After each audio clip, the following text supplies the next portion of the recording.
Hey, welcome to Street Fight Radio, the #1 anarcho-comedy show on any station across the nation. I am your host, Brian Quinby, and my co-host Brett is on assignment, so I have brought in a co-host. And my co-host here, that you can see if you're watching, is Drew Toothpaste. What's up, Drew? What's poppin', man? Oh no, the music stopped. But it's okay. So, yeah, the call-in show. We're here for the day. We're here. We're taking your calls tonight. It's going to be a really fun night, I guess. And, you know, we got this, right, Drew? We can handle this. It's going to be great, man. I haven't done a call-in show for, I haven't done a call... Oh, what's that? Oh yeah. I got the mic pointed at my ass. I'm sorry. Drew's mic wasn't in his face, so we got to get a second here. He hasn't done a call-in show in a very long time. So there we go. Yeah, you need a microphone. Yeah, you need a microphone to do a podcast. So what's going on with you, Drew? Just man, trying to take care of my garden. I still got pandemic brain. I've been trying to get out of the house, got vaccinated, but still sitting around growing kale and shit. That's what I do. I mean, I literally don't do anything because I often forget that you can do stuff. I'm totally out of the loop. I just realized that I can go to the store if I want. Just like a month ago, I'm like, I could just go to the store. You can. They will let you do that. I want to go. I want to go do like Top Golf. I think is this thing I want to try. Not that I think like I'd ever be good at golf or that I want to play golf. I just am like, I haven't done anything in a year. I went to the movies, so I've been to the movies once. Did you? Yep. And I'll probably go again, I would imagine. So, yeah, Brett is out of town tonight. And instead of taking the night off, like I always should when he's out of town, I was like, you know what? I'm going to go to work. I'm going to come in. I'm going to take some phone calls. And I'm going to go to work. So, that's what's going on. I do need to announce something. Rest in peace to Heat O'Brien. He's dead. Now, I killed him.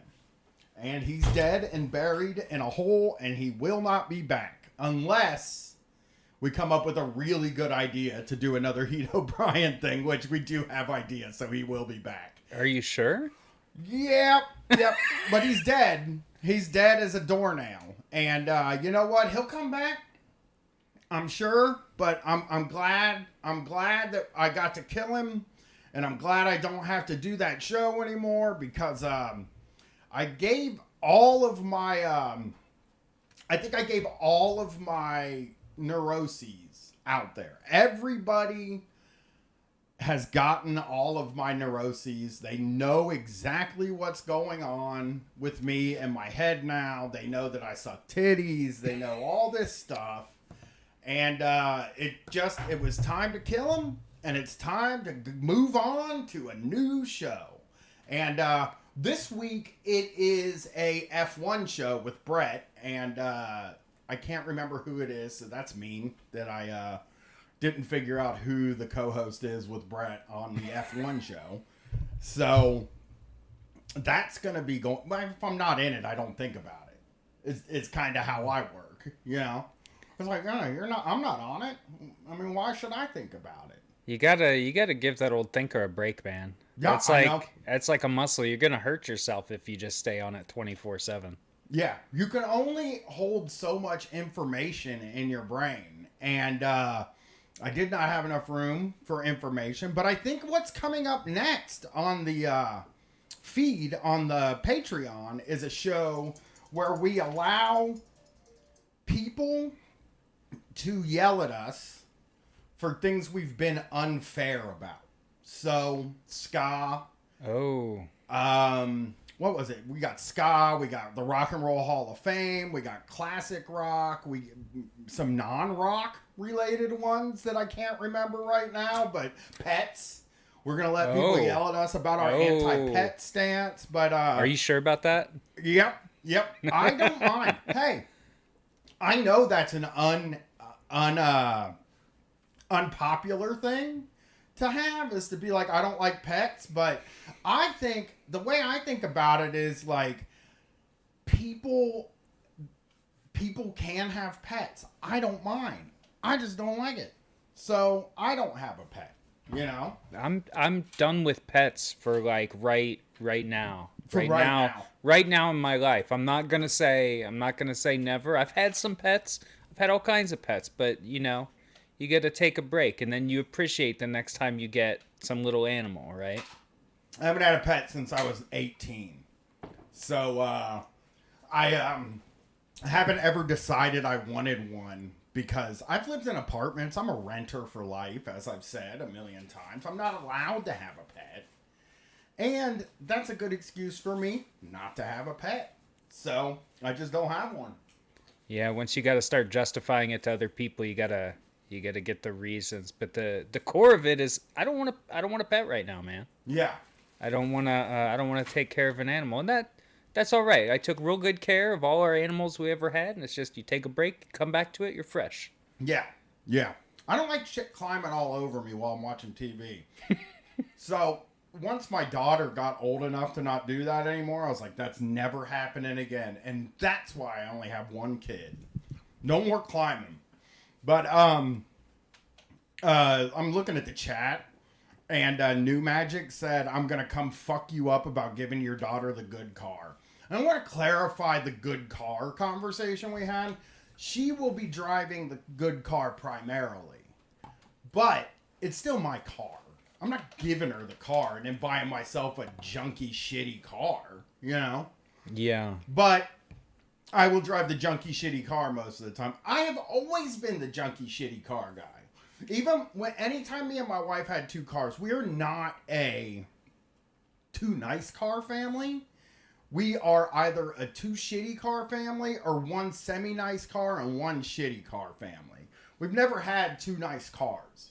No, that's kind of an impossible thing to have.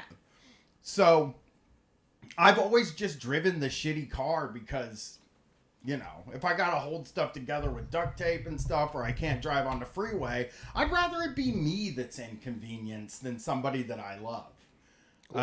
I don't like driving as it is. So like having the better of two cars, like, I recently had to get rid of my station wagon, but that was 18 years old.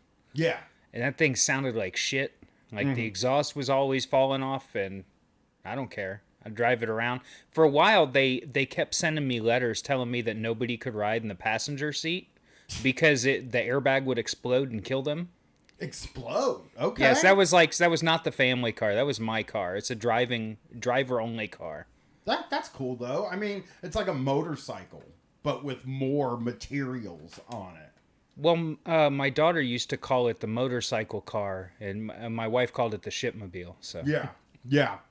I had one that like the exhaust busted, and it sounded like a Harley Davidson motorcycle, and we used to get pulled over and get tickets all the time. And I always just wanted to scream at the cop. It's like, what about the Harley Davidsons I see? These fucking motorcycles are loud as fuck. Why can't my car be loud as fuck? That's why I got the time I left your house and I got pulled over. Yeah. By the suburban cop. But they'll let a motherfucker. Yeah. Yeah. They'll let a motherfucker drive a motorcycle that you can hear across town. Yeah. Fuckers, man. Motherfuckers. So, yeah. So that's what's going on with me. I mean, I hurt my foot. Announced that on the Basement Show this week. I fucked my foot up and didn't take a break from walking. So I walked 50,000 steps yesterday. That is 23 miles. And today my foot hurts so bad. It feels like basically, it feels like what I imagine getting hit in the foot with a grenade would feel like. That's what I imagine it hurts as much as. But I still walk today. I'm gonna walk tomorrow, and eventually it'll just fix itself, or I will get used to walking without, or get used to walking in pain. You know, you got the same pain for a long enough time, you just adjust to it. And You just assume it's gonna be there. When you get out of bed, your back's gonna hurt, right? yeah, so I'm wearing a compression sock, which is a piece of, I don't know if it works or not, but it's like a fingerless glove socks. So it's like a sock, but then there's no front. And I have a blister on my foot from overcompensating with the way that I've been walking. And so now I'm wearing a blister thing on my foot. And, You know what I've been doing lately? I got I get tendonitis in my arms, and I got some of that weed cream. I got weed lotion. yeah, I use that. And they're like, no, use as much as you want. You are not going to feel it. But what I did is I rubbed it on my arm, like right where you can see all the veins. It goes right into your veins, man. Yeah, yeah. It definitely is active. Hey, Jason, is my mic working? Yeah. Okay. Yeah, Scuzz Monkey, my mic is working. It is on. So maybe I just sound like shit because I keep leaning away from it or something. I don't know. I'm an idiot. Yeah, man. Compression, first of all, yes, he's dead. Heat O'Brien's dead. Compression cocksock is not anything, okay? Also, I don't think it's going to get worse is my issue, right? Like my foot. Yeah. Because again, I mean, what's down there to get fucked up? It's probably just sore bones in there. I'm just thinking it's sore bones and everything's going to be okay. It's just those tendons. You walked on it for all your life. I'm sure it'll be fine. Yeah.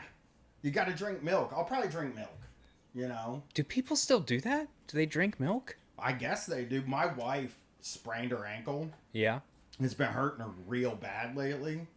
And she went to the doctor, and the doctor was like, well, it just takes time for something like that to heal. And I was like, okay. And the doctor didn't do anything. And then she called her mom, and her mom was like, you know what? You should drink green tea. And I just laughed my ass off because I was like, green tea is not going to help the pain in your foot.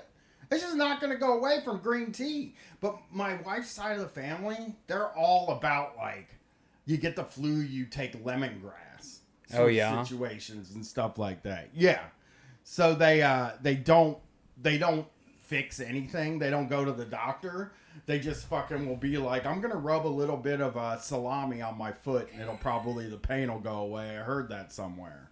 So I'm getting yelled at for not picking up calls yet. Buddy, you called in too early. I usually don't pick up calls until we've been talking for like 30 minutes, you know? So you're just going to have to hold off, baby. I'll get on the calls in just a minute. Don't you people worry about a thing. I'm trying to tell everybody about how good my weekend's been, where I hurt my foot. And also, I feel a little dizzy right now, but I just drank Kratom and, you know, I guess let's take the calls, you know? Hey, if you guys want to yell at us for not taking calls, that's fine. That just means we'll end the show early. That's all it means. We'll be home watching TV before you fucking know it. Now, let's get the callers on. Let's talk to the people. Thank you for calling Street Fight. Who are we talking to tonight? Hey, it's me, right? Well, yeah, of course it is, right? It is you. Okay. Yeah, it's Ryan down the road, Cincinnati, just down the road a ways. Yeah, that's Drew's from Cincinnati. Drew yeah. is they call it Sin Are you City. really?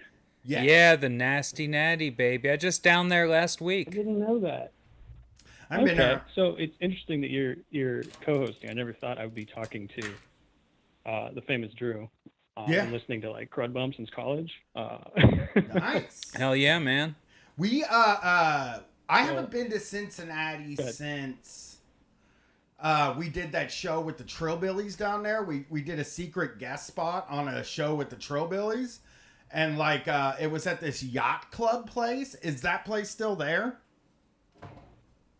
Yacht Club. Was it on the river? No, it wasn't. Like, It, was it actually Yacht Club? it wasn't actually a yacht club. I think it's called the Cincinnati Yacht Club or something. It was fun. We had a hell of a time. I have actually not heard of that. I'd have to look it up. Wow. But, Okay. Well, I'll I'm going look to tell it up. a joke about how I wanted to plug my podcast, but Brett's not on, so I figured it wouldn't hit. Yeah, so I let's won't skip yell that. at you. I'm sorry. I'm too nice to not yell at you. Woof. He was a little. Brett was a little frisky last week. I don't know what happened to him. I supported it. I supported it. It was. It was long. But It was just I'm glad he ended the show the way he did. longest plug So, ever I've too. got Longest plug Yeah. I've ever heard for a podcast. Guy Really? called in. It did feel like it. Yeah, guy called in and started talking about the Constitution. Well, I mean- Oh man. And that's the thing, a and podcast like how is we just gotta go ahead. I just saying a podcast is just an URL, man. I could plug a podcast in like 2.5 seconds. That's how I I feel. get the URL out and get it over with, And man. you don't want to talk about the Constitution on a show that roundly rejects the Constitution. It's like that's not going to help. I would have just been like, I got this podcast. It's got some Constitution information. Brian was like trying to be nice, he's like, oh, that sounds like that's an amendment I would like is weed or whatever, and the guy's like, yeah, we can pass whatever. I don't know, man, but he's a sweet guy. podcast not mad at him. he's fine.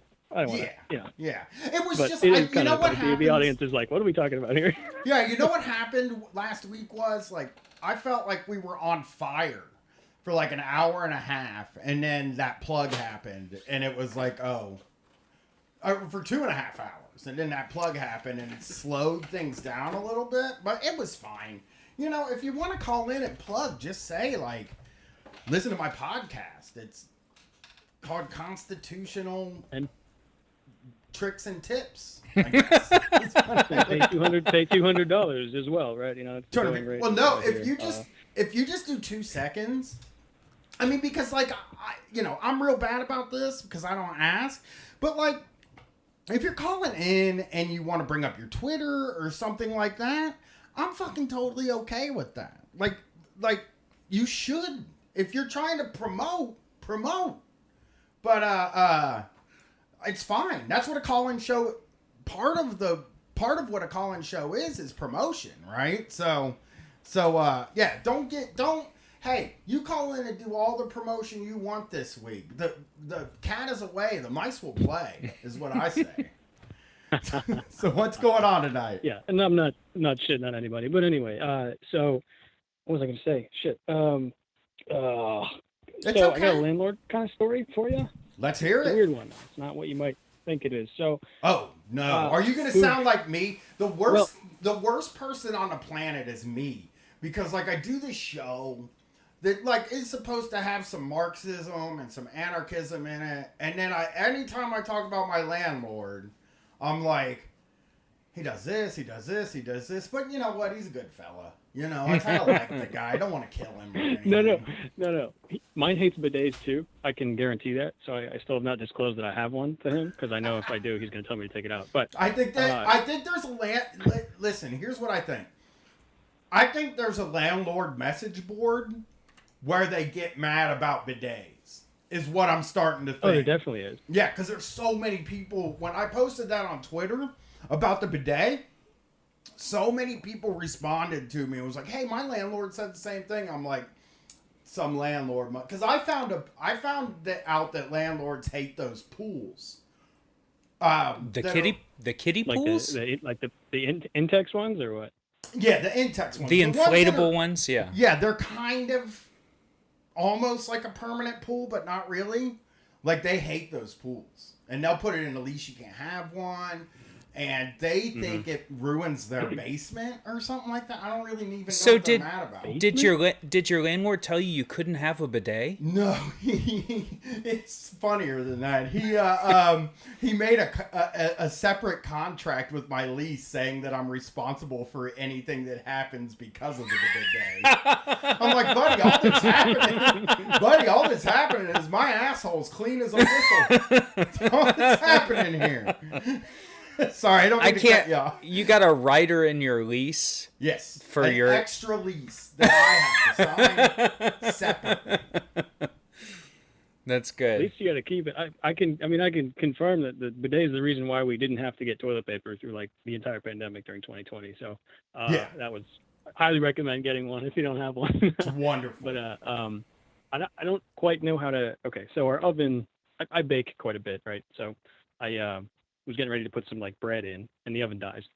So I call him, and he's like, "Oh no, your oven's dead, whatever. So do you want a new one, or do you want to fix it?" And he was giving me all these options, and he's like, "You can come to my house and bake the bread." And I was like, "That's kind of weird. I'm not going to do that." No. So long story short, I guess like no, dude, I'm not going to do that. Is he close? I have no idea where he lives. Oh, okay. Because if he was next door, I'd be like, well, I already did all the bread work, you know? But I'm not going to throw an unmade loaf of bread in my car and drive it somewhere. I would do walking distance, yeah. I think he's some distance. Yeah. Yeah. But he, when it came down to it, he was like giving me the option of whether I wanted to, because the repair was like 3/4 of the cost of the new oven. And he's like, is it an inconvenience to you? Like, should we just replace the part and you have it sooner, or you wait for the new oven? And I was like, well, I mean, I want a new oven in my house. So he's making like decisions like that you would make if you actually owned the home, which he does, right? But I feel like most landlords are like, well, fuck it, fix it right now for $200, and we can just keep running with this stove. So I've never had a landlord that's been this like nice, I guess. I don't know what my point is here. I'm not saying, hey, not all landlords, but like, what is it? What is the proper response to this? I don't ever know. Is my question. I mean, so he got you the oven? Yeah, so we got a brand new like gas range. Works great. But he made the decision that like made more sense from a long-term perspective, because like if he's gonna have more tenants, you want new appliances. Like, don't spend 80% of a new stove to fix the old one, right? Because it's gonna break some other way a month later. Agreed. Even though it might be cheaper now. Wait a minute. Hold on a second. I mean, that's what I would do if I owned it. Right? Hold on a second. I'm channeling Brett. Hey, don't call into this fucking show defending landlords. Okay? That's not what we fucking do here. I mean, look, it stands to reason. We've talked about this. I mean, landlord is a really fucking odd thing, because, like, I think you do grow accustomed to your landlord, and sometimes you build a relationship with them, even if you don't like them. I said this, I think I said this on the basement show, but I have relatives that are cops, and I don't fucking scream ACAB. I have one relative that is a cop, and I don't scream ACAB at her when I see her, but I don't like her, and if there came to be a war between cops and people like me, I mean, you know, I'm not on her side. You gotta, yeah. If the rubber hits the road, I mean, you know which side you're on. But if nothing's happening, you can just let it go. Like there's nothing. There's no reason to feel guilty if you have a good landlord. It could it's be just like a polite Cold War in a way, where you're like, hey, you know, anything can happen. You know, because you do need to understand that if your tub gets clogged, then he's going to be mad when he has to come over to unclog the tub. And then, like, he's going to be your enemy again. That's what happens with me. It's like, my landlord will come over and do some shit where you're like, thank you. Thank you so much for fixing that. And then the next time he comes over, my tub clogs every 3 months. Yeah. Basically. And every time he comes over, he blames us for it. Every time, no matter what he pulls out of that drain, dude. He put all hair. He pulls hair out of that fucking drain, guys. And he is like, there's a lot of hair down there. And it's like, well, I got hair. So there's an issue. Like, People live here. I don't know. yeah, people have hair. Do you want us all to just shave? And listen, if I shave, when I shave, because I do shave, when I shave, the hair clogs up the drain from shaving. My short hair. I shave hardly at all. That fucking much hair, you know? Yeah. And it's just like, it shouldn't clog because of hair. Hair should be able to just run through that drain. But, well, I mean, you can have, and that's the thing is that the guy made a decision that makes sense for him, because obviously instead of fixing a 10-year-old stove or whatever, you want to get a fresh new one.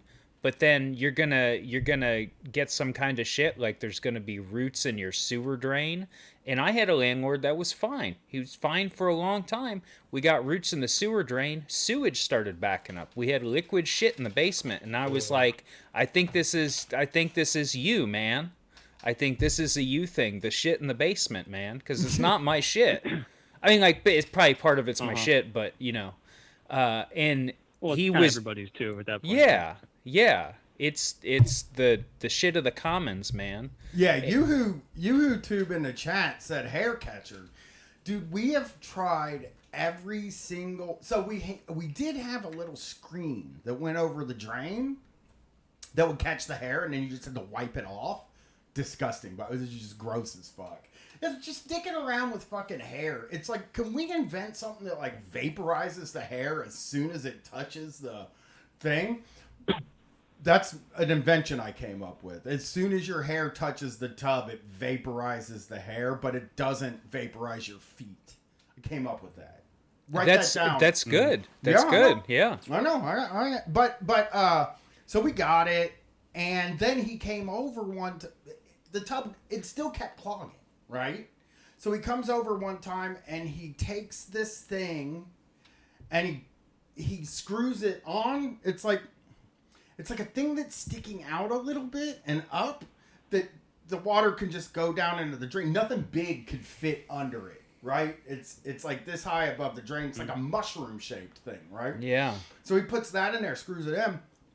Okay. My wife was cleaning the tub last week and took that thing off. I cannot tell you why she would do such a thing. I asked her, and she said, I'm trying to clean the sides of it. And I said, I gotta tell you, the second you removed that is going to be the reason the tub clogged. No matter what he finds in that drain, he is going to say, I don't want you taking that thing off. That's probably why it clogged. It was off for 10 minutes. She's cleaning a tub, dude. It was just water going down the drain.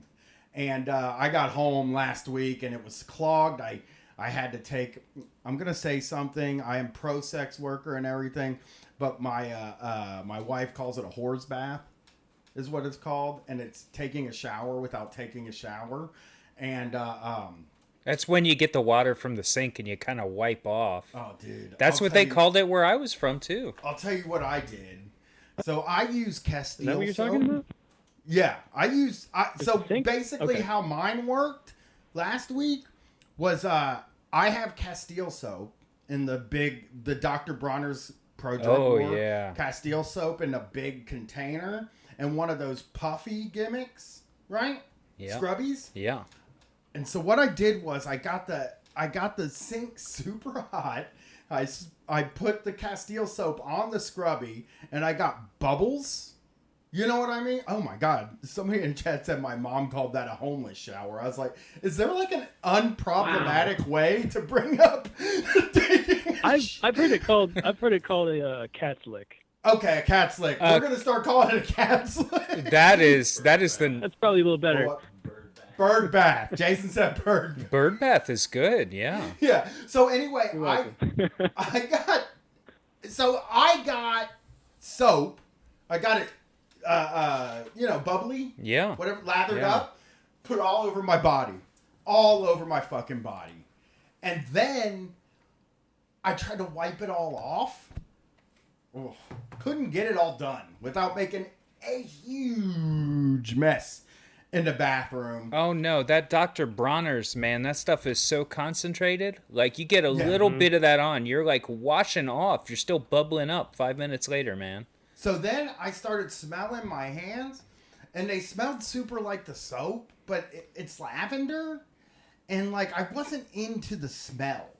It was too much of the soap. Like it hadn't been rinsed off. No, yeah. So I was like, oh, I don't like the smell. So then I did it all again.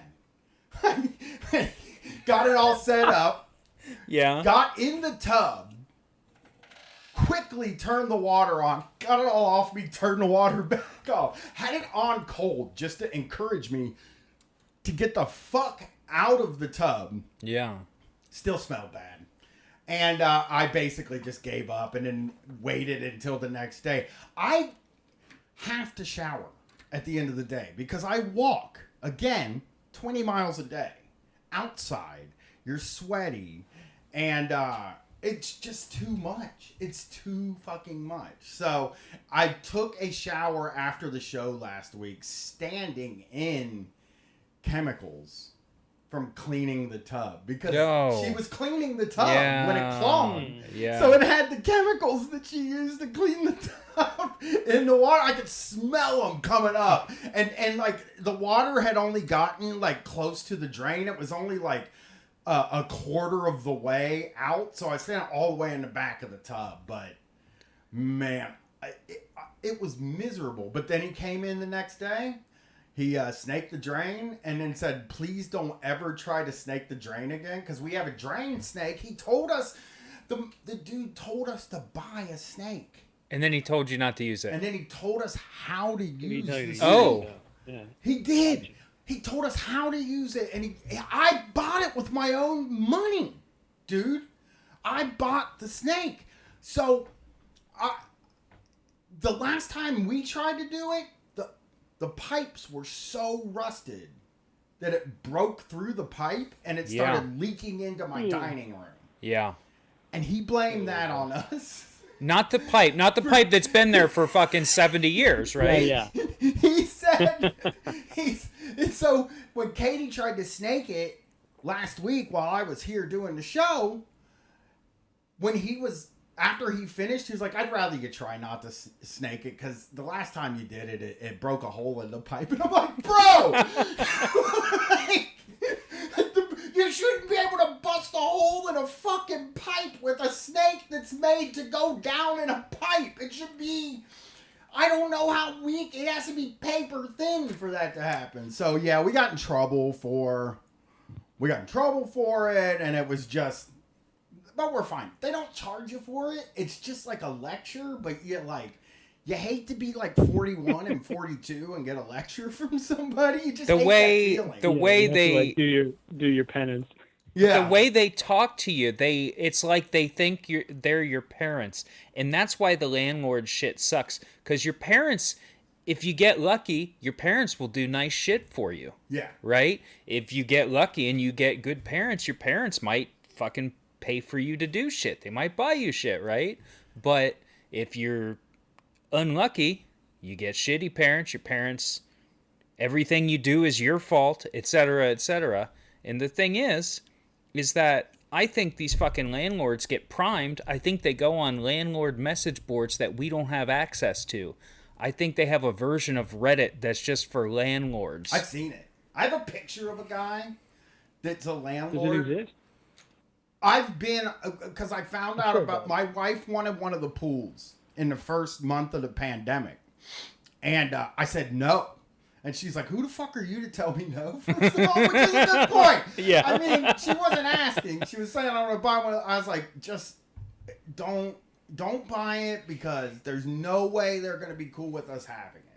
So you will have spent the money and got it, and they're not going to be cool with us having it. So then I Googled and screen capped a bunch of different landlords saying, you know, I drive by and I see them and I go knock on the door and I put a notice on the door and all this shit. So that came up again this year. I remember you telling that story because there was somebody whose neighbor who had one, but the landlord like installed a fence so that he couldn't go over to her property anymore or something like that, or called the police on her or some shit. I remember that. Yeah, the landlord. So the guy bought one. The landlord came and yelled at him, he moved it over to his cool neighbor's house. And then the landlord yelled at the cool neighbor, too. The neighbor owned the house. It's like, how you going to fucking yell at this? Because that's the thing. If you're a fucking landlord, you get it in your head that you are the dad. You're like the dad of society, and you're just sick of everybody taking advantage of dad. That's the problem, though, is because you can... The difference between a landlord and your parents is that, like, once you're 20, you can tell your parents to fucking cram it, you know? You can say, hey, fuck you. You're not my boss, but landlord, you can't really ever do that because then you lose your place. They have more over you than your parents do. Absolutely. They pretty much turn into your parents once you move out of the house. Yes. You have parents in the house and they can kick you out. And they can kick you out and you're worried because you're like, I don't want to get kicked out of my parents' house. But then you leave your parents' house, you get yourself a nice place, you got this landlord, the landlord turns into your parents that can kick you out. Telling you what you can and can't do in your bathroom. Yeah. When they're not there. I even feel bad sometimes. Like, my landlord was really cool when I couldn't afford rent a few times. Was like super, I mean, still maybe pay it with like... That's a big asterisk. Yeah. Super cool, though. He gave me time, at least. You know? But, he didn't just kick you out on the street immediately, Yeah, but sometimes he just... I just think he, you know, it's an apartment that I've been in for 12 years that hasn't had a single update. So, like, if you live in a place for 12 years, chances are it's going to need a few, you know, a few little things. Maybe check the HVAC system. The oven could maybe stand to be looked at. Because my oven sucks too, man. So bad. It's an electric one. And you know what sucks about my oven? Is that it only has one of the big coils and 3 of the little tiny ones. Oh. I don't even think that's legal, man. I know. You need two big ones, yeah. I don't know how they even found a stove that has 3 of the little ones. That's the thing. A landlord will make a special trip and pay more to fuck you out of a big burner, man. That is 100%. Kentucky or something to pick this up off Craigslist. Hey, man, you're in Cincinnati. You know the Kentucky game. You cross that bridge. You go down there. Know, man. Yep. You do your dirty work. You come back across the river. That's straight landlord shit. They love it. My stove got to be a $35 stove. There's no exhaust fan in my house, which... I don't know. I grew up in a house with exhaust fans, and I didn't realize how much. Because here's something. I don't have a dishwasher, but I don't care, because I haven't had a dishwasher in 2 decades. Like, I haven't had a dishwasher since I was, like, 23, maybe. So, it would have been 19 years ago. So, like, I'm not missing a dishwasher. I don't give a fuck about a dishwasher. I just do them by hand. It's fine. I can handle it. And me and my wife are really good about doing them too. We don't like leave a lot of dishes in the sink. We do them 2-3 times a day. So they get done. But the oven, the refrigerator is, I mean, as small as it can be without it being a mini fridge. It's a small boy. Yeah. And the oven it had to be $45. That's my guess for the price of that oven is $45. I would do better with a Coleman camping stove in my kitchen. It's a piece of shit is what I'm saying. So probably against your lease to do that. Oh, dude. I mean, my lease has gotten to the point, like, over 12 years, they just add new stuff every year for, like, my habits. They give you punishments in your lease? Oh. For my habits, you know? It's like, oh, this year, one of the changes we're making is that, like, you're not allowed to have an ashtray with cigarette butts in it outside. You got to figure out how to make those disappear or something. That's not in it, but you know what I mean? Yeah. Like, every year, it's like they see something we do. But maybe, like, you have backyard furniture, but you have to move. You're allowed to have it, but you have to move it before we mow every week. Yeah. So you have to move it. Would be the thing. I'll bet you that shows up next year. It's a good thing. It's just a good thing that you probably have say in what got added to the lease, right? And he discusses it with you and figures out like, hey, what can we change to make it better for you, right? And he doesn't just add that by himself. Well, he does. And here's the other thing about it is, like, they know. So they know what the goal was with this apartment. So it's like, you know, you really want somebody who's going to stick around a lot of times if you're not going to want to do updates to the place. And they knew we were going to be there until my daughter graduated high school.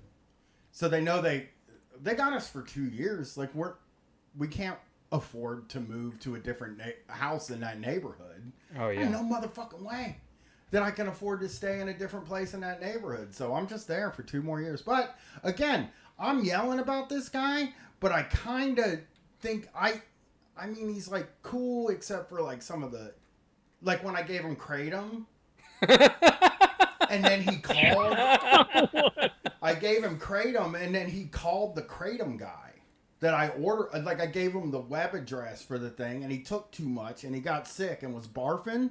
So he got on their help page and got the guy's phone number and called him up on the phone and asked him if the Kratom was poison. And I was like, dude, you're making me look lame in front of the Kratom guy, dude. You gotta. It's like when you go out to dinner with your parents, and then you gotta leave a little extra tip. You gotta call the Kratom guy afterwards and be like, "Look, that was my landlord." Yeah. Apologize for him. Yeah, it was weird. I won't want to let you guys go. But all right. I think in my situation, he's making good business decisions, and that's probably the bottom line. And I guess it's probably not the same as anything more.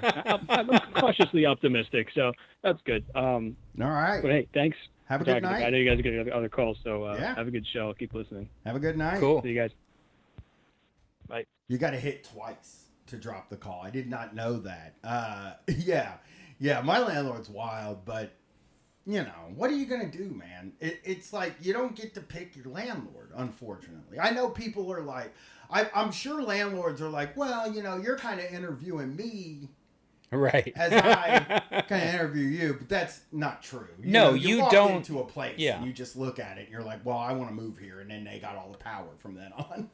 I mean, the fact that you show up, like if they grabbed you off the street and they're like, hey, do you want to live in my place? And you're like, I don't know, you're going to have to sell me on it. That has never happened. No. That has never happened that way. No, absolutely not. Let's see who this next call is.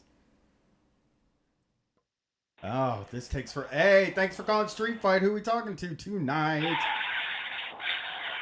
Howdy, my name's Jerry. How's it going, fellas? How's it going, Jerry? Are you driving? Me? Hello? Yeah, you're What's here. up, Jerry? Did you skid out? Are you driving? Huh? Are you driving? I'm using my Bluetooth earbuds. Maybe I should take this off.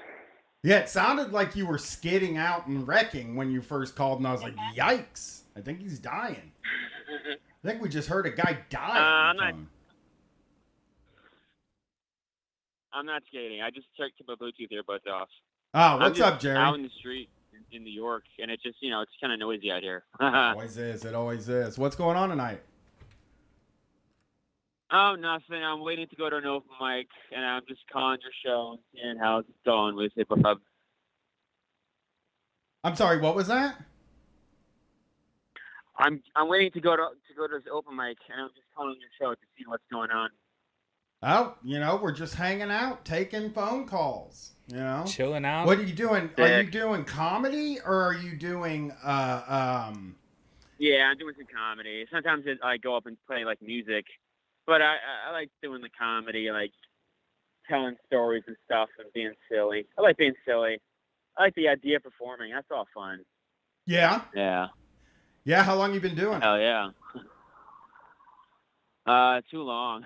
Maybe 7-8 years. Just playing music and perform and being a performer for 7 years ish. Yeah. And the crowds are coming back? Some crowds are coming back, yeah. Yeah? I talked to some people and they said they never stopped doing open mics, and I'm like, what? What a freak! I don't get it. You gotta go away. Yeah, you should have went away for 18 months, bud. But Yeah. you know, I'm in the same place. You can't tell them what to do, huh? Ugh. I haven't done any comedy in since February of 2020. Right. So I'm pretty excited. We do have a gig in Pittsburgh, September 16th. So I will be doing comedy very not soon. Cool. Nice. And I think one in Are you gonna go to Columbus New York at all, or anywhere close to New York?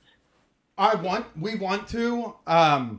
It's about figuring it out. We actually owe New York a show, but it has to fit in with. Unfortunately, it has to fit in with Philly, Providence, Portland, Maine, and Boston because we also owe them a show. Okay. So putting that tour together is going to be a little bit harder, but I think we can get it. I mean, the venue we do in New York really likes us, so I'm sure we will be there before the end of this year and before the winter because I'm not going to New York when it's cold. Yeah, that's the hardest thing is to find a venue that doesn't schedule a band to play right after you or some shit. That's true. Yeah, the venue we do in New York is really cool. They hold the night for us. They've actually moved people to another night for Wow. us that were previously scheduled. Nice. Yeah, they like us. They are they're good eggs at Littlefield. So if you know of a show at Littlefield, you should check it out. Yeah, Littlefield's cool as shit. Yeah, I've seen some of their shows there. Yeah. Hey, Brett, have you been listening to Opie's radio show on the YouTube? I haven't. It's so fucking bad, dude. I can't wait. It's so fucking bad. I gotta get back into Opie Radio. It's been a while, but I'm about to move to. I'm about to get started on the Opie Radio show and Mancow's Microaggressions this week. I think. Yeah. So yeah, I gotta get started on that. The Chuck Overs are great. Yeah, I gotta get started on that. I'm waiting a little longer this year, partly because like I already have way more of a working knowledge of these guys than I did for the last 2 years. Like I have like built up, and so I'm getting ready to start listening to the Grease Man, which is I don't know if anybody knows Grease Man, but he is a racist. Yeah, he's a racist guy that makes noises with his mouth and does characters. I'm doing him this year. Oh my god. Being, yeah. Oh, he's so bad. He said some really racist shit. So. Yes, he is. Where are you doing stand-up? Are you adding any new radio shitheads to your Shocktober lineup? Yeah, Grease Man this year, and God, there was somebody. I think so. I am doing Grease Man this year, and then the other idea I have, I got to talk to Chris about it and stuff. The other idea Ron and Fez, my favorite show of all time. Yes. And like I love that show. Hey, dude, I was on that show. Really? I was on the Bennington show. They let a bunch of open micers on stage, and they had some comics like critique the open micers, and I was one of those. How'd you do? It was weird. We not so hot, but you know the people like it. We did it at the Hard Rock Cafe in Times Square. It was a trip, dude. I loved it. Yeah, Ron Bennington's my hero, man. He is just, I can't think of a funnier guy on this planet, really. Like he's absolute sweetheart, yeah. He's the best. He is totally the best. Well, Jerry, we got to get these other calls. Thank you for calling in, and I'll start announcing Shocktober stuff very soon. Love you, buddy. All right. Thanks, man. Peace. Dude, one more question. Who's the substitute? Who's the co-host next year? I forget his name. I'm sorry. It's me. It's Drew Toothpaste, man. Drew Toothpaste? Drew Toothpaste. Yep. It's Sick. Drew week. It is. Right. Peace. Right. You See ya. show now, okay? Deuces. Yeah, it's Drew week. Drew Spears is co-hosting with me on Wednesday. Drew week. I saw that. I love it, man. Night of the Drews. That's like I started on Twitter. I realized I had like 5 people I talked to on there named like Andrew or Andy or Drew. So I started a group chat and I added them all. And That's why I found out Twitter had a limit of 50 people. Because I was like, hey, if your name's Andrew, and that's like the 8th most common name or some shit like that. So I immediately got like 100 requests and I added people and it was just chaos. And then everybody I knew left. And then people were like, can we add more people? And I was like, do whatever the fuck you want, man. I'm actually leaving. Yeah. Yeah. But yeah. it was good. I like the idea of Drew Week, man. That's like, I ought to start doing Drew Week at my house. Well, we just had Simone Norman on Heat O'Brien Unleashed, and she was one of the writers on our TV show, and Drew Spears is the other writer. Yeah. There were 4 of us that wrote the show, and he's the other writer, so I was like, hell, let's have them both on in roughly the same period of time so that they can, so that, you know, people can get to know them because they're going to be around for a while. They ain't going anywhere. They're part of the family now. Awesome. Yeah. So I just wanted to have them on, have them both on. Here we go. Thank you for calling Street Fight. Who are we talking to tonight? Hey, what up? Brian Footpain. And Drew Toothpaste. It's Slinky, formerly of Florida. Called in a couple times from Florida. Currently in the questionable state of Alabama. How are y'all doing? Oh, dude, Alabama. I want to go there but we couldn't find a gig. Can I ask there. why? I wanted to perform in Birmingham. I like those southern cities, and I wanted to perform a show in Birmingham, but like the coolest venue there has a weird membership system of some sort, and I think we just had trouble figuring it Nick. out. Are you talking about the Nick? The Nick, yes. What kind of, is it like Eyes Wide Shut? No, I don't know Not why. that cool. I don't know why, but you have to pay a membership fee to get in and drink, and then you pay for the ticket. But it was the membership fee is like nothing. It was I don't know if it was $5 or 99 cents. It was one of the two, so it didn't matter. It's like $5, but it is kind of weird. I understand that from a booking perspective. I don't mean to shit on Alabama. I mean, there's good people, but just, you know, systemic stuff is you know, a very big prevalent problem, as is everywhere in the United States. True, yeah. But I just want to everywhere. talk about, you know, real quick, circle back to landlord stuff in that first call in. It's not that, like, never about, like, your specific landlord. It's just that, like, all of us are just one bad landlord or 2 bad landlords away from, like, being homeless or just, like, fucked over. That's right. It's just an imbalance of a power relationship. Like, I just got I called last year about unemployment in Florida and all that crazy stuff. And I just got, like, at the end of COVID, I got evicted by, like, a cop landlord of all people. You know, that's why I'm up here in Alabama. I had to move back in with my parents at the ripe age of 27, just because all these landlords are just gentrifying everything, especially in Florida. You know, everybody's into this passive income idea. And they want to retire at the age of 45 or 55, you know, and just leech off the rest of us. And, you know, it's just impossible for everybody to be a landlord and everybody to have passive income. It's just, like, not possible. Right. And Florida so, I don't and know. Texas. It's not about feeling guilty about your specific landlord. Go ahead.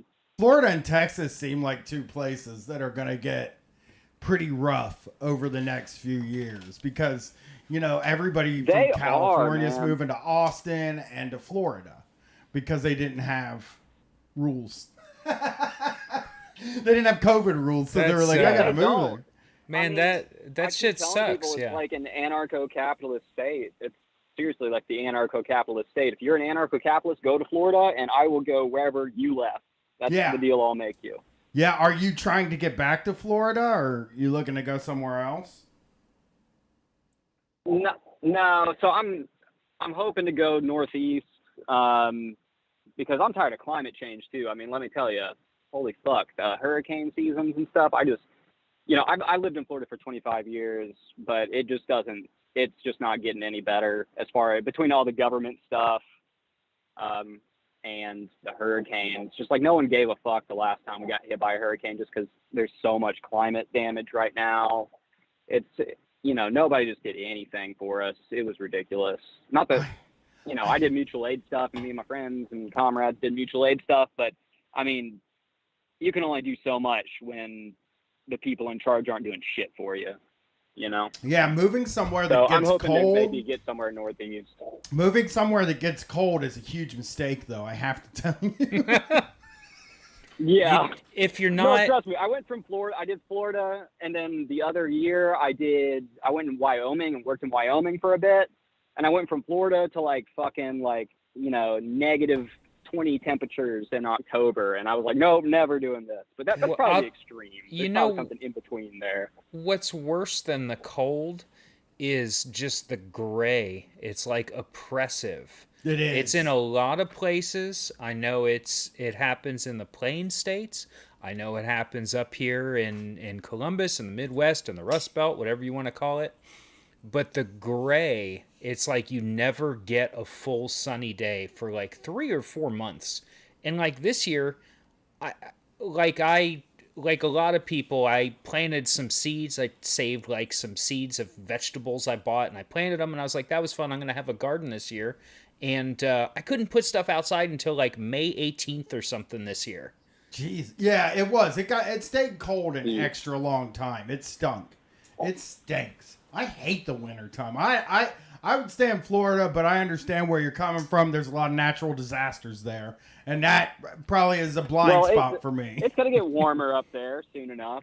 Hopefully it'll be nice and sunny in Ohio in a couple decades all the time. We'll see. But we don't have anything. We don't have earthquakes here. We're like exactly 600 feet above sea level. We don't have a ton of flooding. We don't have, we get a tornado through every now and then. We don't get hurricanes. So that's why everybody in Ohio wants to move to Florida when they retire.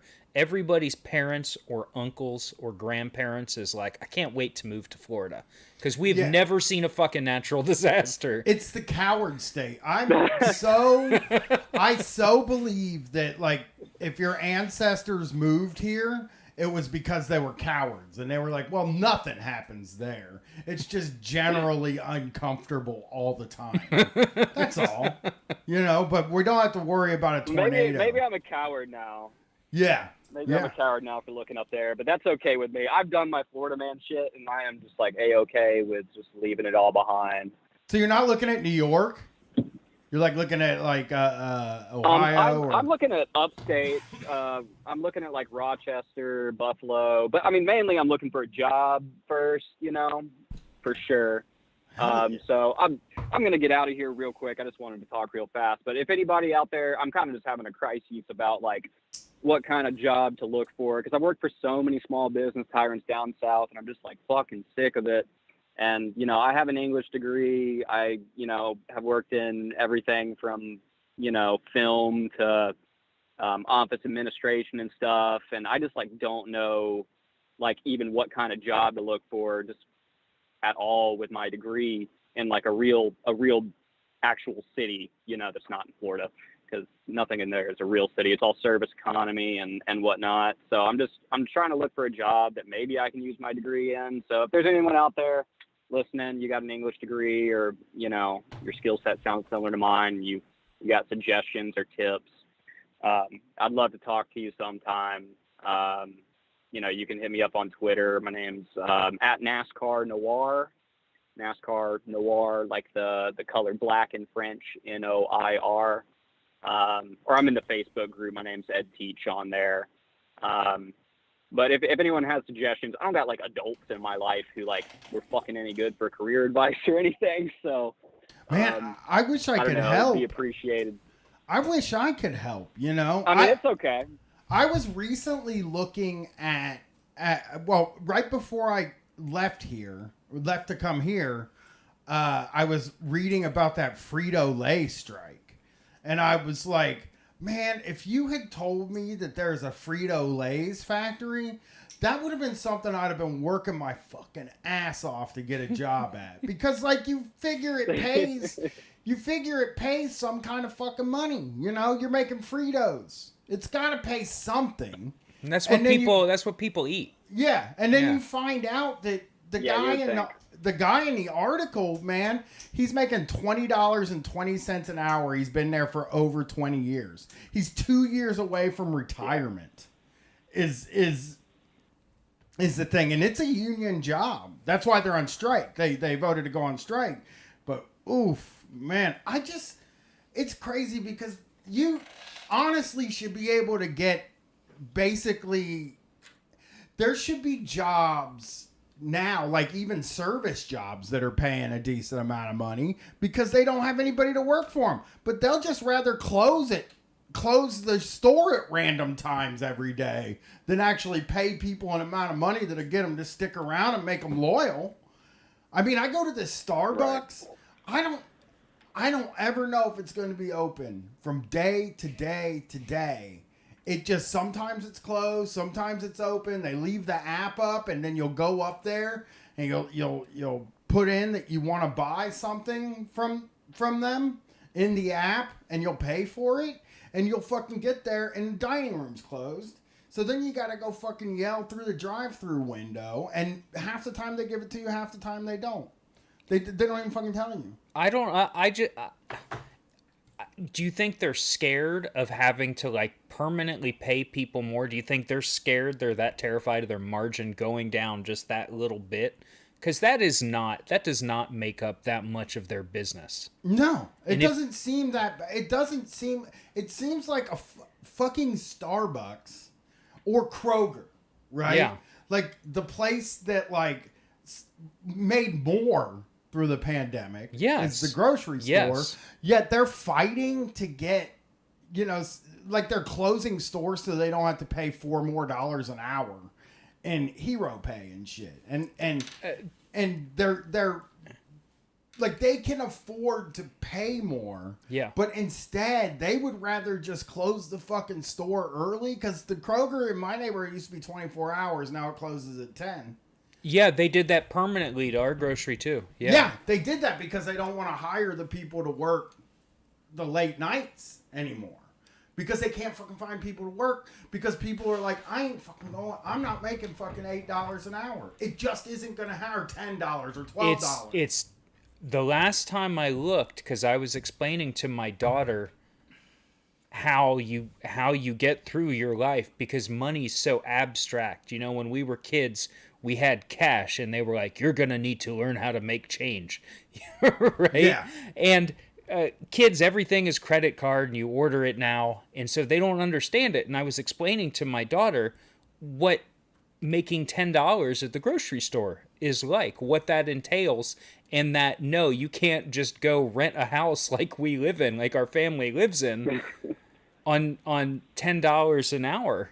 And of course, I mean, we talked about capitalism and the economy and stuff like that, but I still think that kids have no idea, and people have no idea about what is actually happening. Right, and there's money. I mean, yeah. They are already charging more for everything too. Oh, and yeah. The other thing about these companies, these Kroger, these McDonald's, these places that are complaining because they can't find employees because they don't want to raise the wages. The other thing about it is, dude, they're always now going to be competing with the gig economy too.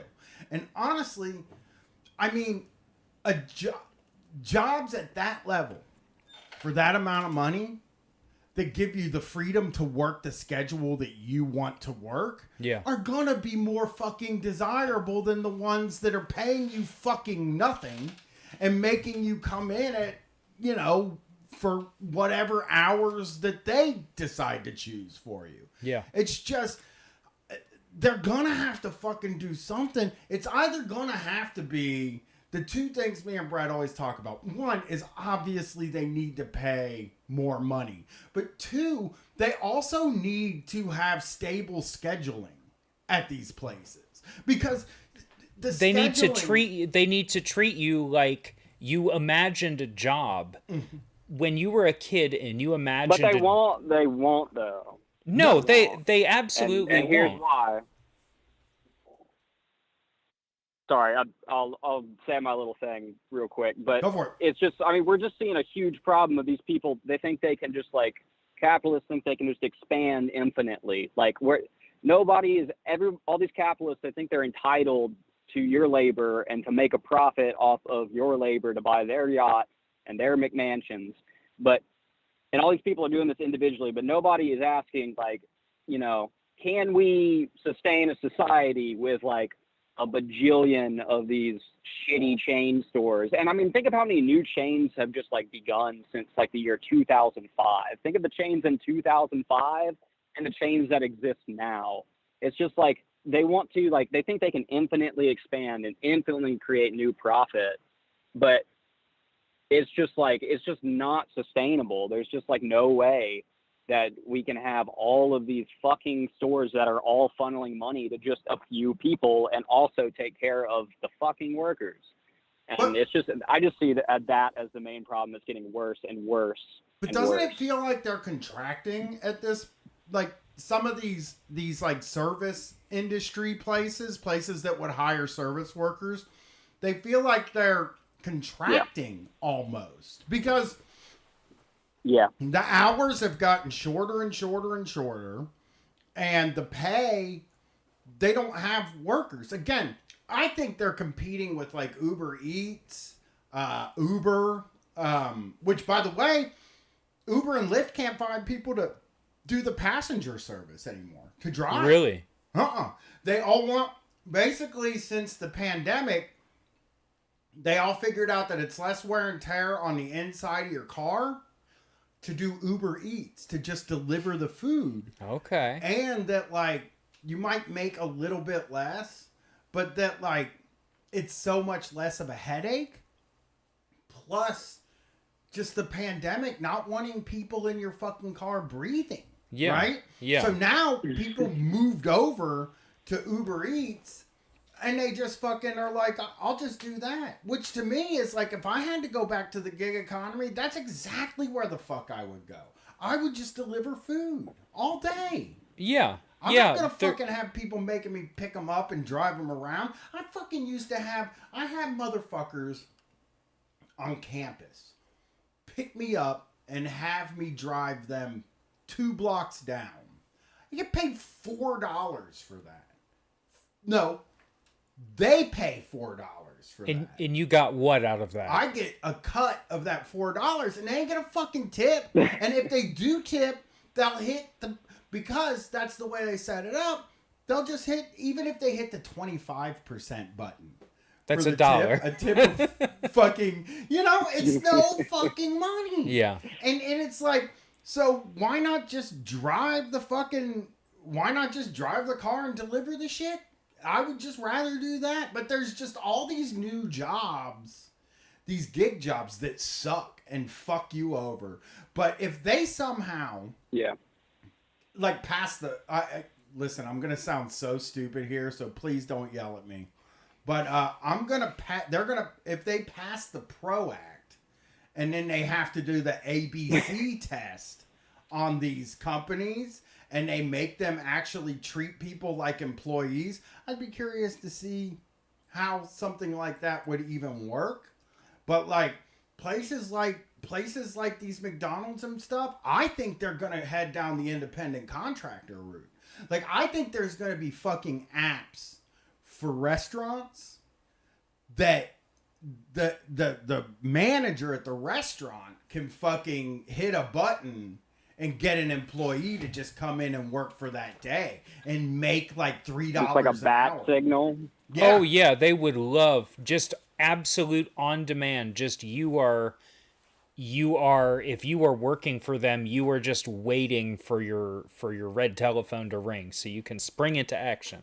Yeah. Yeah. And if you don't pick up the phone, Just if you like miss a bat signal, but a Big Mac. yeah.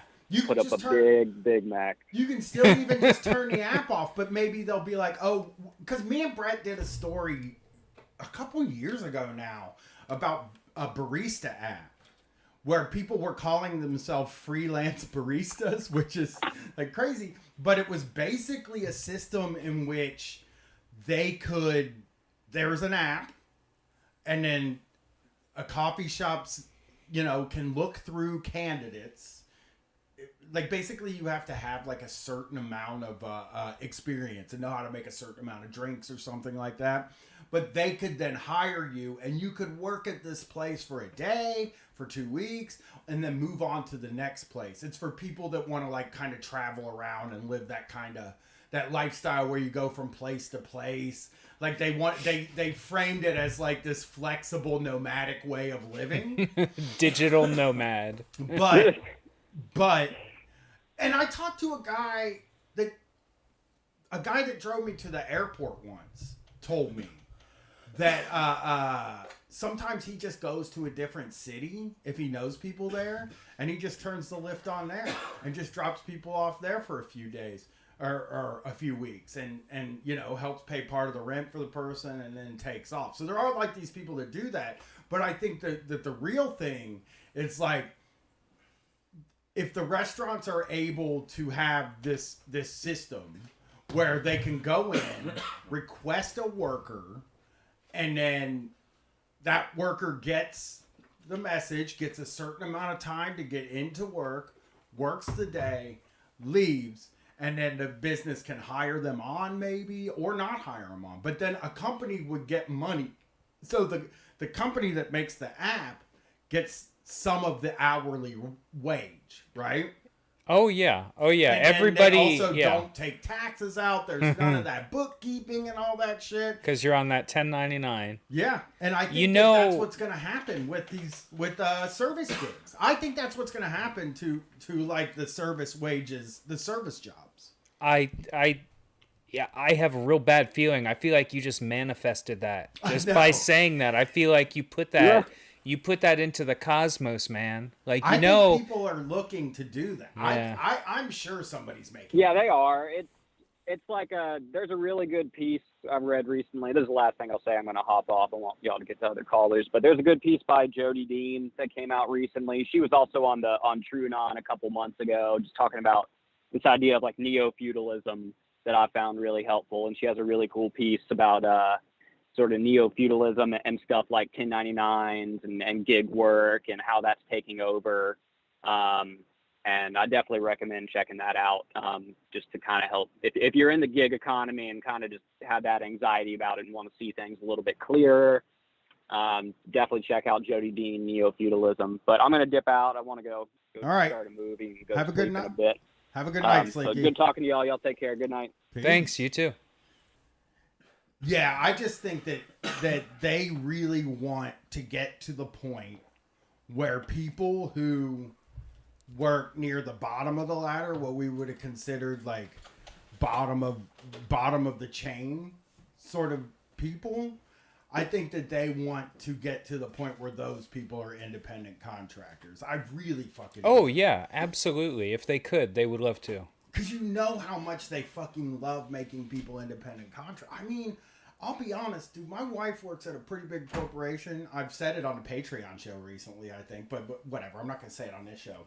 My wife works at a really big corporation, and one of the tricks they have for the coders and the programmers and the help desk people is that they hire them as contractors, and then when their contract is up, they just hire new contractors. Really? So they don't have to like ever have the employee. They just keep hiring new contractors.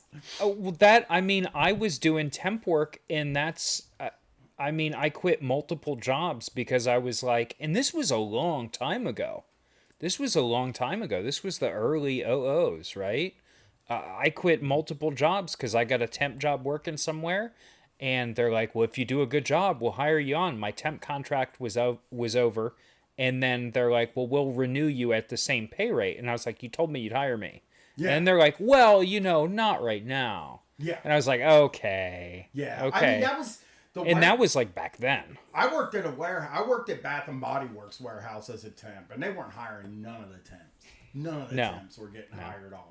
And then they would just keep you on permanently as a temp in a way so that they could let you go as soon as they don't need you anymore. Well, you know what they want. Have you ever been to Home Depot, or you've seen like Home Depot 5 a.m?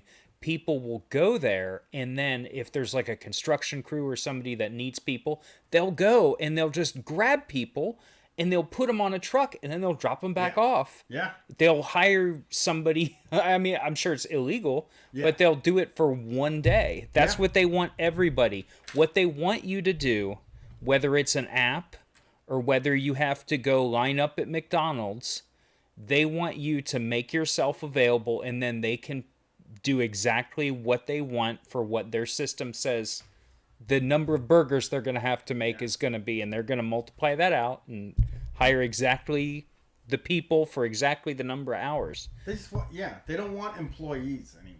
Is really the key here. Is that like they would rather have contractors? They would rather have, automated kiosks and shit like that. They just don't want permanent employees. You can cut a lot of labor costs even just from fucking being like, well, we don't have to take taxes out or anything. Yeah. We just pay them. Yeah. The app can pay them. So I think that's what they want. Did you, Oh. Hey, thank you for calling Street Fight. Who are we talking to tonight? Sorry. Hey, is it me? It's you. Who's this? Hello? Yeah.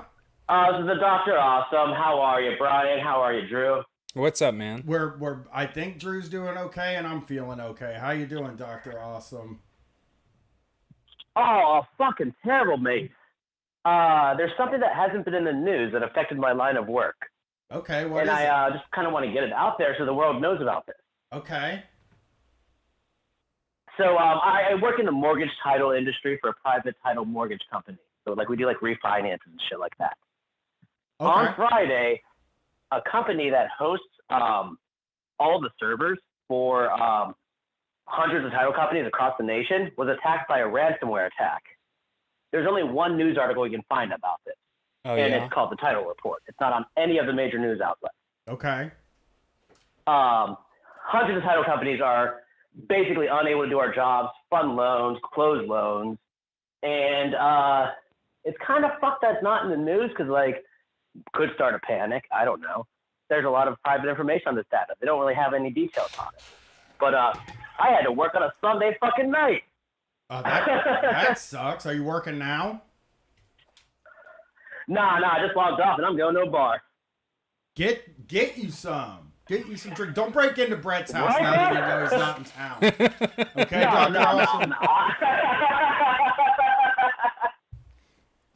Dr. Awesome knows where Brett lives. He's his neighbor. Oh, you live around here. Oh, Yeah. Okay, cool, man. Well, no, near Brett's place. Yeah. But I'm just letting you know, don't break into his house. If you want to break in and just take some of his food, which I doubt he has any of, that's probably fine. Nah. He hooked me up with some delicious cookies. I ain't gonna do my buddy wrong like that. I'll keep an eye on the spot for him. Hell yeah. Well, have a good night at the bar, buddy. But yeah, real quick, just a reminder, plug for the periodpantryproject.org. They're also on the social medias, the Period Pantry Project, helping get menstruation products to everyone needs them. Event, Columbus, Ohio, August 7th, Victories Classics, 543 South High Street. Hey, Dr. Awesome, Bridgewind Soup in the chat wants to know if you're getting time and a half. Yeah, fuck if I know. I'm demanding a raise this week when I go into the office, though. Are you salary or hourly? Oh, that was... I work hourly, so I'm sure it's going to end up coming up as overtime. And my company, it's a private company. They actually do treat us pretty well and help us out with bonuses whenever we have to deal with bullshit like this. So my boss isn't too big of a small business tyrant all the time. Okay. But, still a little bit because all small business owners can be tyrannical. Yeah. But, yeah. My boss is just some bullshit I want everyone to keep everyone aware of. If anyone's recently done a mortgage, pay attention to your private data and shit like that. I don't know what all this will affect. We'll hopefully find out. But crazy fucking shit, guys. Hell yeah. Well, that is wild. Well, thanks for calling in, buddy. Yeah. Have a good night. Yeah, thank you. Have a great night. See you, man. All right. Yeah. Well, here's the deal. We can go two ways with this. I think we have 2 calls left. So we could just knock it out without a break, which is fine with me. Or we can take a break and come back and then just go off the air in 30 minutes. So let's just finish it out, and then if we get jump ins, I will take a break. So there's your warning. Here we go. Thank you for calling Street Fight. Who were we talking to tonight? What's up, y'all? It's Cold James Cash. What's up, Cold James Cash? How you doing? Not much. Yeah, I'm chilling, man. I'm writing this critical race theory segment for Means Morning News, and I'm glad I sat here on hold because I completed it.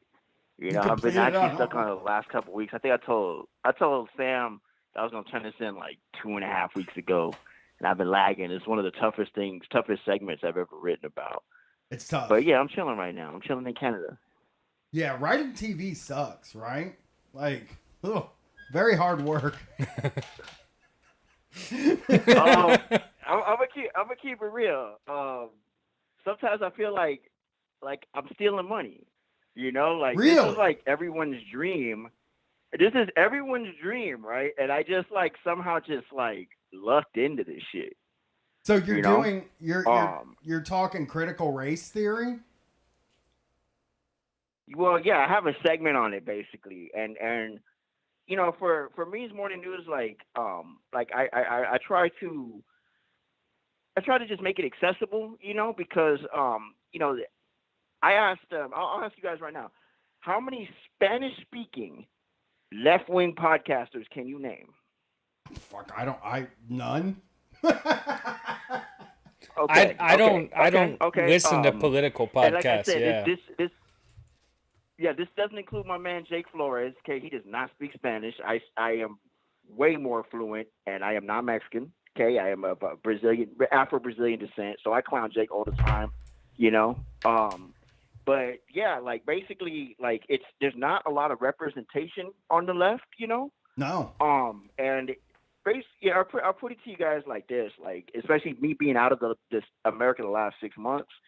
I said this last time when I was on your show after I just got in surgery, but you don't know how like insane America is until you have to answer, like, why is Matt Gaetz still on the, you know, in Congress on doing when, you know, he has this and this following, like the fact that nobody pays a political price, like people don't understand that, you know.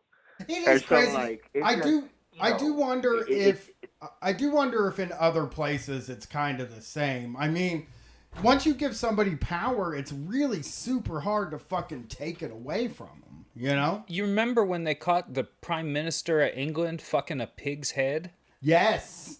I do remember that. You remember they caught Justin Trudeau in blackface, and they said, how many times have you done that? And he goes, I don't know. Several. Like, like so many that he doesn't remember how many times. So I think that's... But Matt Gaetz is a pedophile. I gotta say. Yeah, he is. That is one of the things you should be able to like kind of get rid of a guy for. That should be an automatic. I mean, I'll put it to you guys like this. Like, since I've been up here in Canada, yeah, you do pay a political price. Like Doug Ford, he said some super out of pocket shit about a native MPP, quote unquote, jumping the line to get vaccinated. You know, and it was stupid as hell. He had to pay a price for that. Let's say out in Alberta. Premier Kenny, right? He's like a super right-wing dude, right? Like when the bodies were found, this and that and the other, like in the United States, the idea of giving money and saying, yo, you know, we're sorry, this is our past, and having Canada Day, which is basically like the 4th of July out here, like as a nation, people were like, you know, mourning and feeling, you know, a sort of a reckoning with the dead children. My wife is a First Nations member. She's Ojibwe, and so it's like, yeah, it's a collective sorry.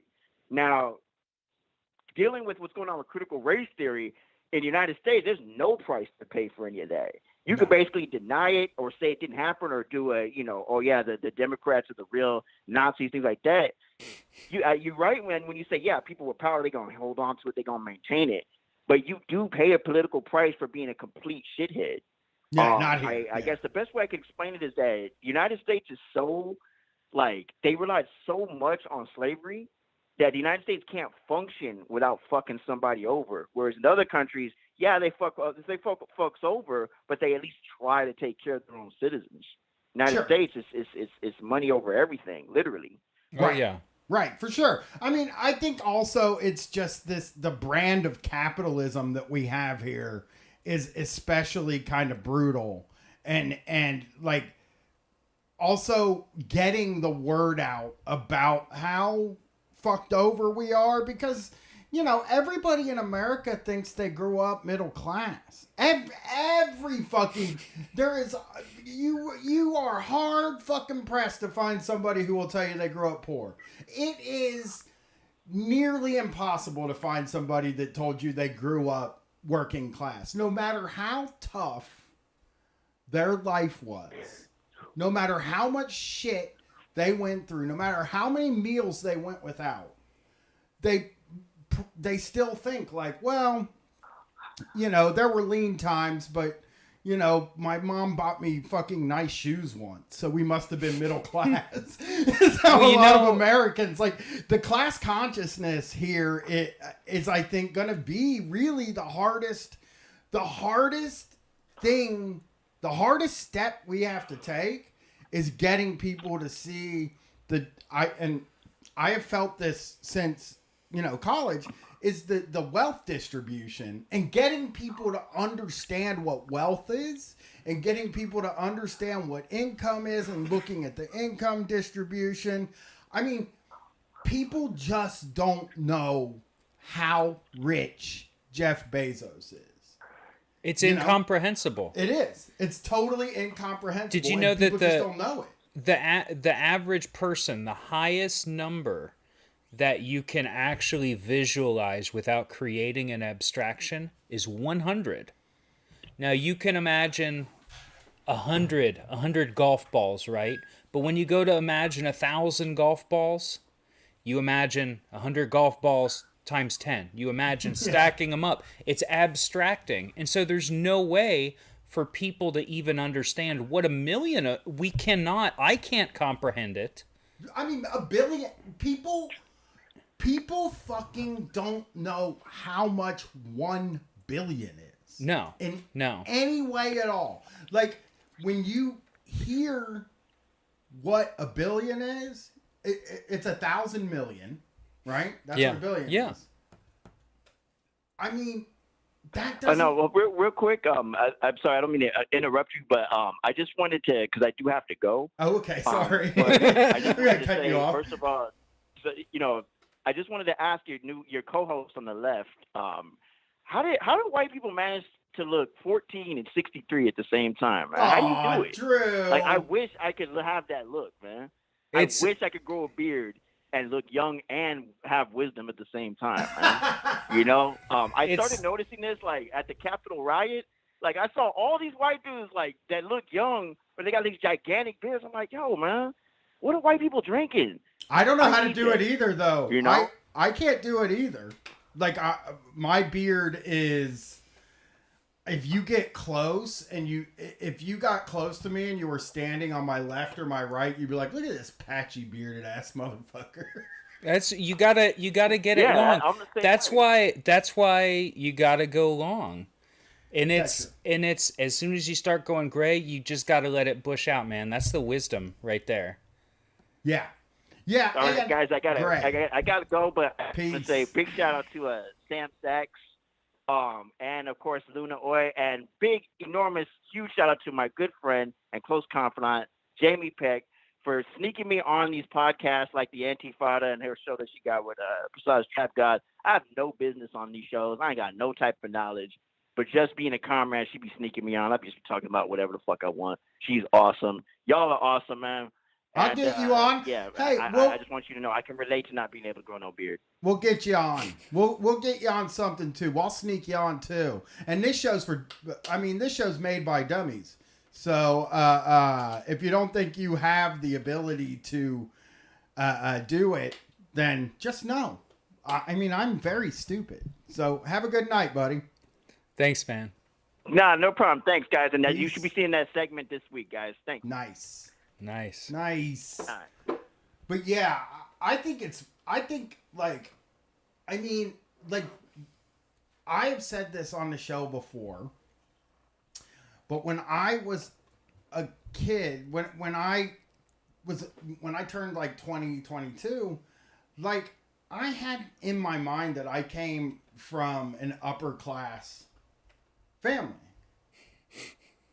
There's no upper class families don't have above ground pools. You know what I mean? Like it just is like we're probably middle class, but I don't even like saying middle class. I don't think the middle class fucking exists. I don't think it's a fucking thing. Well, you know what? You know what's funny is you're gonna have people from around here in Columbus. You're gonna have people with really nice houses who grew up and their parents had really high-paying jobs. Maybe one of their parents had a super high-paying job, or both of their parents make a lot of money, and they're rich. They're extremely, extremely rich for living in Columbus, which has a very low cost of living. And if anybody asked them, you know what they'd say? They'd say, I grew up middle class. We weren't rich. We weren't rich. Everybody thinks they grew up middle class. Like, just everybody thinks that. Well, we had 4 cars, but like one of them my dad was fixing. Yeah. That's the kind of shit they'll say. All right, let's get this last call in. I guess I'm going to go home and watch. What am I going to watch on TV? Jeez. I don't know yet. Probably some document. I'm watching this documentary series about heists. Oh yeah. Buddy, I got that promoted to me on Netflix. You know what you got to watch, Brian? I just watched it 2 or 3 days ago. Holy Mountain. Have you ever seen this? No. Came out in 1973. It's this art movie, and it's amazing. I don't know if you like it, but it's really, on one level, it's extremely stupid. But the set designs are beautiful. Oh, it's a Jodorowsky movie? Yeah. Okay. It's trippy as hell, and he's in it. He stars in it, and there's a lot of occult stuff going on. I got real into the real wacko shit over the pandemic, so I'm super into it, man. I just watched... So, I finished the Wu-Tang Clan documentary series on Showtime, and then now I'm watching this show called Heist, which is on Netflix, and gotta tell you, there's one on there, the second heist. If you don't want to watch all of them, the second heist, it's in 2 parts. They fucking get $7 million from an airport. They rob $7 million. They split it up. They each have about $1 million. The lookout got $500,000. They're all like really excited, but the guy that planned the heist figured out how he was going to do it by watching TV shows and shit. Yeah. He just kind of figured out like, oh, here's what they say they do on TV, so let's make sure we don't leave anything behind. Well, one of his rules was don't go out and spend all the fucking money, right away, because people will be like, this guy's out, he's throwing around a huge amount of money and cash.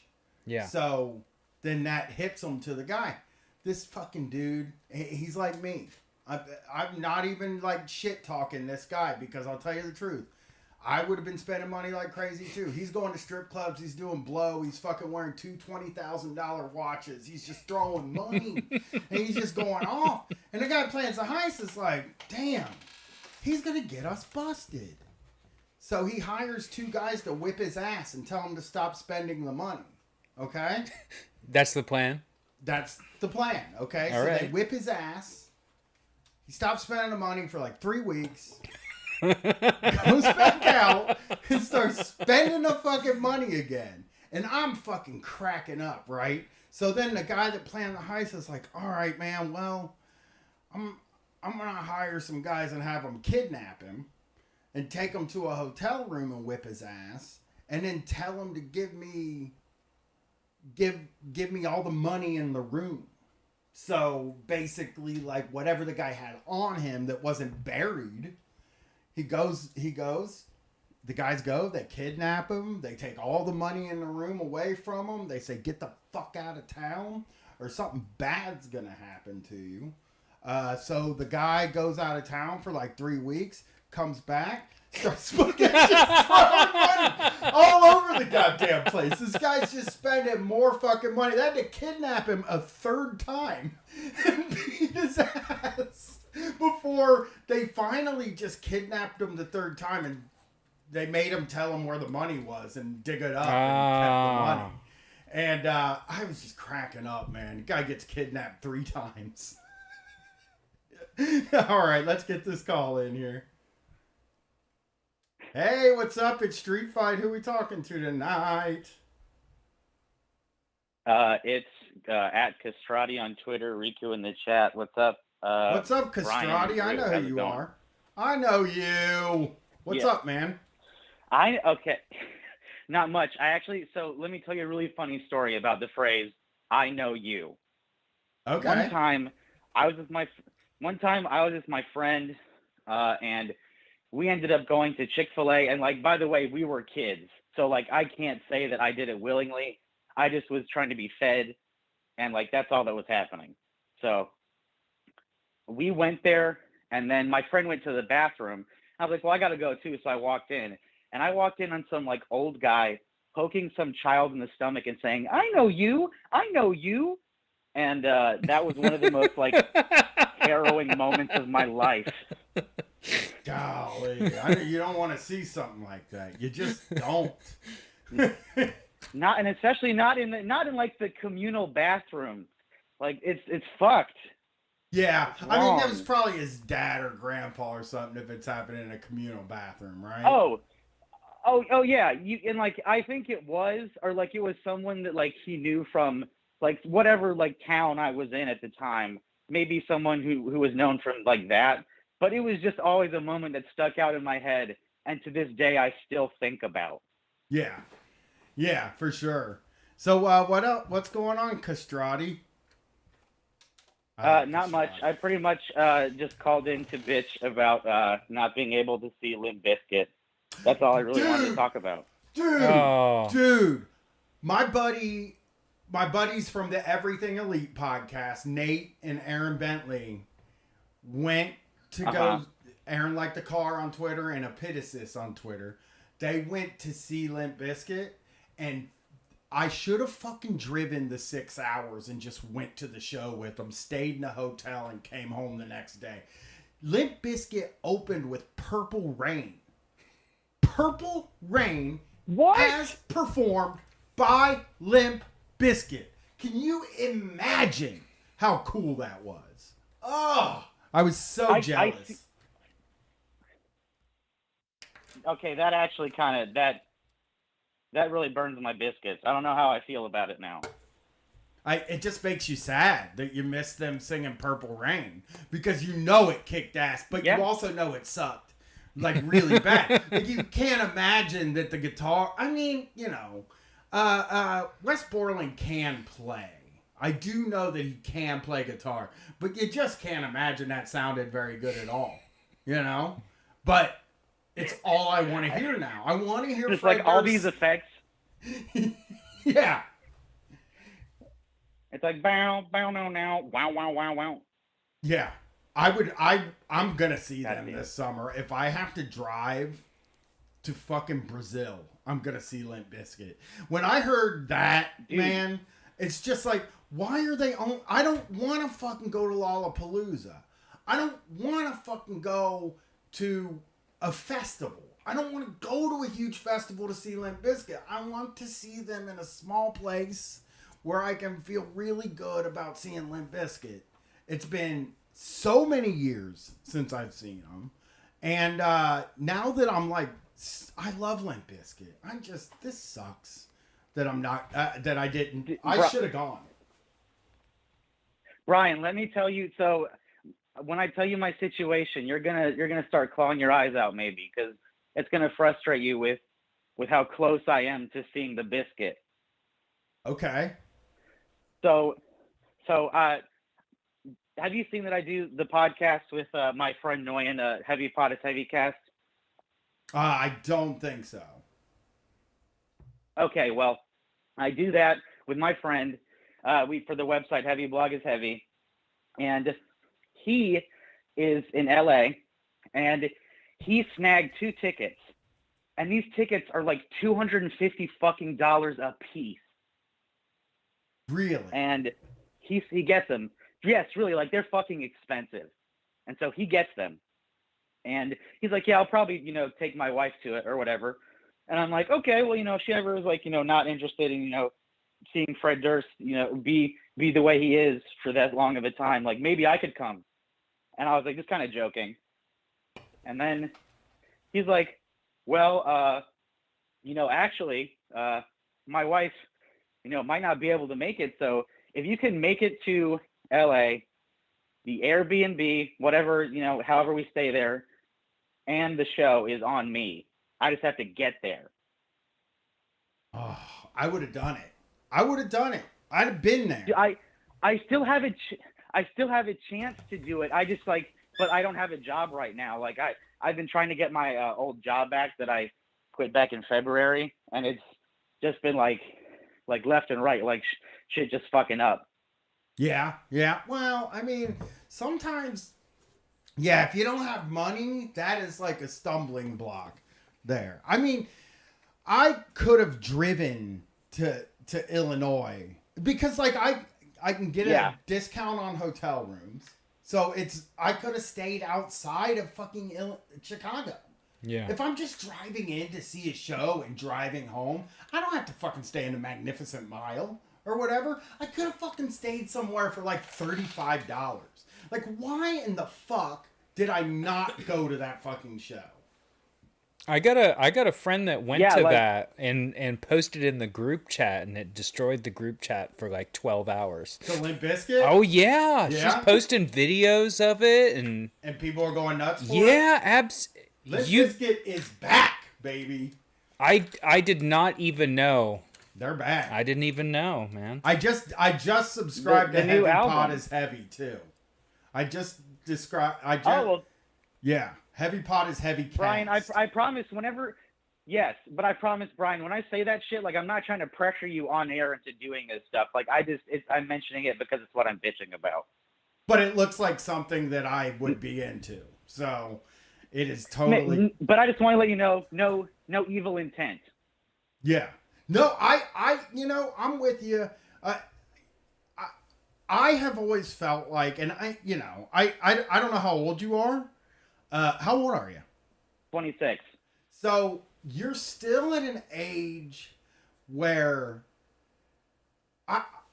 it took me until I was like in my late 30s to realize you could just do anything you want. You know what I mean? Like, yeah, you're just like I would not drive. I wouldn't drive 3 hours to go see bands I loved in Cleveland because it was too far away.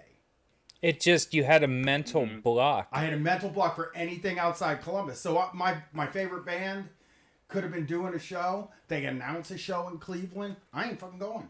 It's too far away. They didn't announce a Columbus show. I don't get to see this tour, which is fucking crazy. That's 3 hours. It's 2 hours, 2.5 hours away. It's not even that far away. But like, I got to a point sometime. It's really coincides with me hanging with Brett. Is that like he's a dude that'll just go do shit. You know, he buys tickets for concerts and then drive. He buys tickets for concerts he doesn't know if he's going to even be able to go to, which is smart. Dude, if I had a car, I would drive to this one. Yeah. I for sure would. Yeah. Well, I understand. Hey, I understand if you can't make it, but in the future when you're working, you gotta fucking do it. You just got, if something like this comes up in the future when you're working, you always got to do it. You just got to do it every time.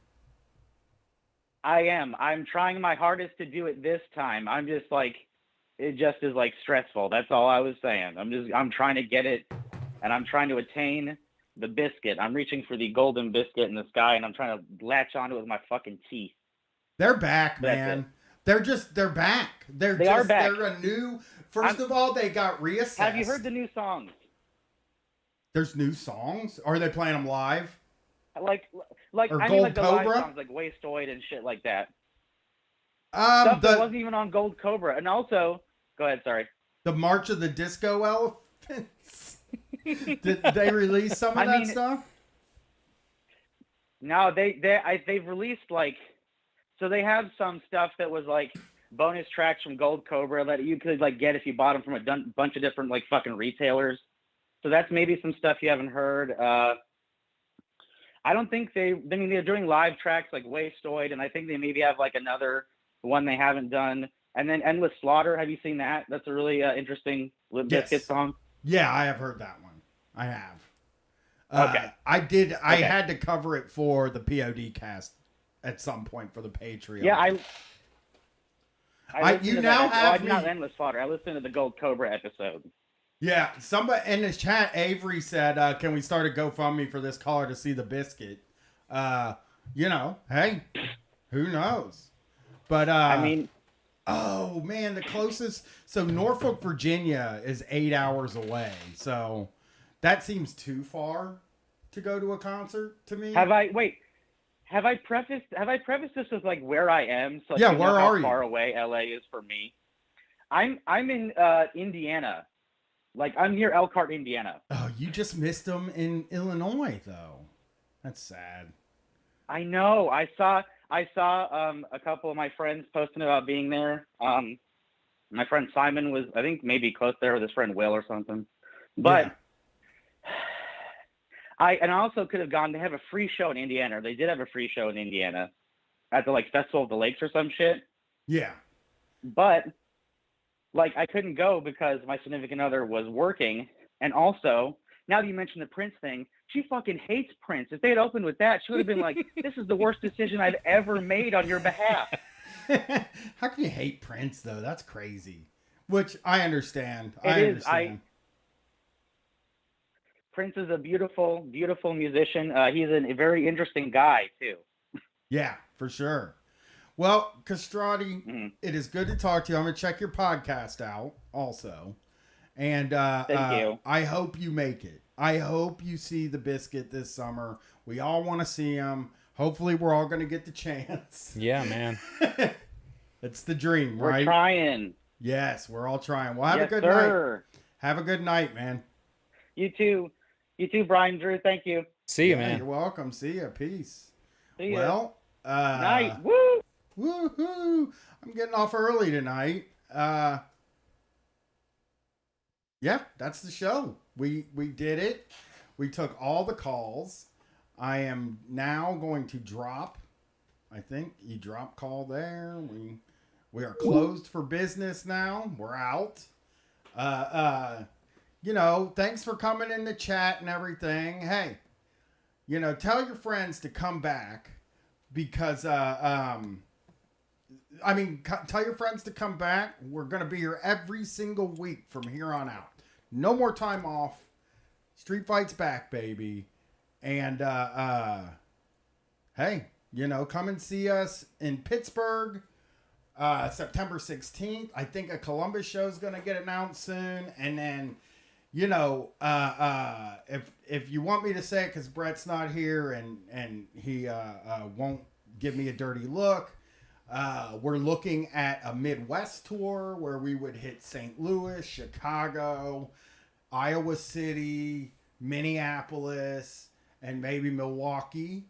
So we're looking at doing that. And we're also looking at where the fuck else are we looking at? Yes, Always Sunday for the call-in show. Where else are we fucking looking? Just to let people know. Philadelphia, I think, is going to get a show soon. But yeah, we have a list of places. Eliza Jane asked no Cleveland show. I think we're going to book a Cleveland show too. I'm not, I think, now that's Class, maybe, if we can get it set up. Trust me, we want to do as many shows as we possibly fucking can. I think South Bend might actually be in there too. But we want to do as many shows as we possibly can. We are working on booking them. Booking shows right now is not the easiest thing in the world because everybody's trying to book shows. And but we will get there. We will get out there. Kansas City, if we can get there, we will be there. It just is. Like I said, it's all just depends on It all just kind of depends on if there's open dates and if we can set stuff up. And I want to go to New York City more than anything, Miss Tings. But Orlando will be on the list. We just don't know how we're going to get there yet. We have to set that up with the Miami show that we canceled and the Jacksonville show we canceled. So we are working on it. And yes, we will be on the West Coast sometime, probably at the early next year. But everybody, we love you so much. Have a good night. Come and see us when we hit the road. Go on Patreon. Make your friends go on Patreon. If we hit $25,000 on Patreon, I will do this. I will hand Brett my box of embarrassing letters and let him fucking choose what we read on the air. Because I found them, I looked through some, and I'm not reading them.